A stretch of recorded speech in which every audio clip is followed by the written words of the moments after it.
का ए सखी? का हो सखी? अरे सखी देखत बाटी बड़ा खुश दिखात बाटू, ऐसन का बात बहो?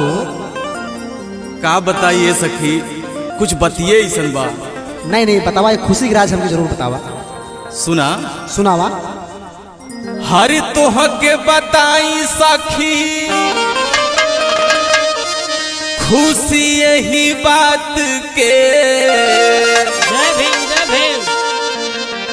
हर तोह के बताई सखी, खुशी यही बात के।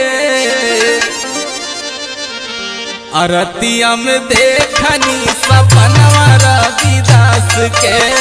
रतिया में देखनी सपनवा रविदास के। रतिया में देखनी सपनवा रविदास के। हे सपनवा रविदास के, सपनवा रविदास के। रतिया में देखनी सपनवा रविदास के। रतिया में देखनी सपनवा रविदास के। रतिया में देखनी सपनवा रविदास के। अच्छा सखी ई बात बहो। हाँ और सुना। अच्छा तो सुनावा। ओही हो सपना वही में कार मैं रातिया। कार मैं रातिया हो, कार मैं रातिया। कार मैं रातिया हो, कार मैं रातिया। निकला के गुरु रविदास के सुरातिया। दास के सुरतिया रविदास के सुरतिया। दास के सुरतिया रविदास के सुरतिया। ओही हो सपना वही में कार मैं रातिया। निकला के गुरु रविदास के सुरातिया। बैठी निहारी निकला गए मुस्कात के। बैठी निहारी निकला गए मुस्कात के। रतिया में देखनी सपनवा रविदास के। रतिया में देखनी सपनवा रविदास के। रतिया में देखनी सपनवा रविदास के।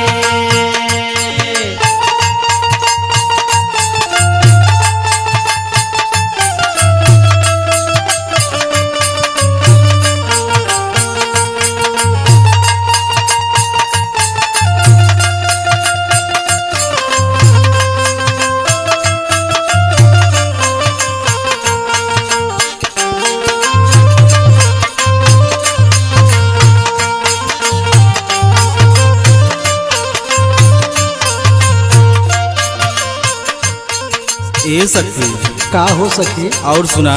सुनावा।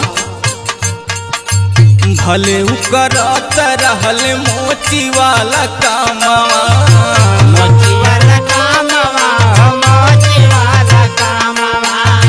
मोची वाला कामवा हो, मोची वाला कामवा।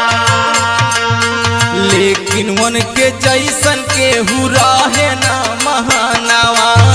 रहे ना महानवा हो, रहे ना महानवा। रहे ना महानवा हो, रहे ना महानवा। भले उ करत रहल मोची वाला कामवा। लेकिन उनके जैसन केहू रहे ना महानवा। ए सखी का हो? सुना। सुनावा। चंदवा तरैया बाटे वो नहीं हमारे आँख के। चंदवा तरैया बाटे वो नहीं हमारे आँख के। रतिया में देखनी सपनवा रविदास के। रतिया में देखनी सपनवा रविदास के। रतिया में देखनी सपनवा रविदास के। सपनवा रविदास के। सपनवा रविदास के। रतिया में देखनी सपनवा रविदास के। रतिया में देखनी सपनवा रविदास के। ए सखी का ए सखी बहुत निक लगता हो। और बताओ हो तनी रविदास जी के बारे में। सुना ओ नहीं के बाट सखी दिहल गुरु ज्ञानवा देहल गुरु ज्ञानवा हो देहल गुरु ज्ञानवा देहल गुरु ज्ञानवा हो देहल गुरु ज्ञानवा दिल से करेला सबवन कैसा मानवा वन कैसा मानवा हो वन कैसा मानवा वन कैसा मानवा हो वन कैसा मानवा लागेला सुहावन घर आंगनवा सखी आज के लागेला सुहावन घर आंगनवा सखी आज के रतिया में देखनी सपनवा रविदास के रतिया में देखने सपनवा रविदास के रतिया में देखने सपनवा रविदास के हे सपनवा रविदास के सपनवा रविदास के रतिया में देख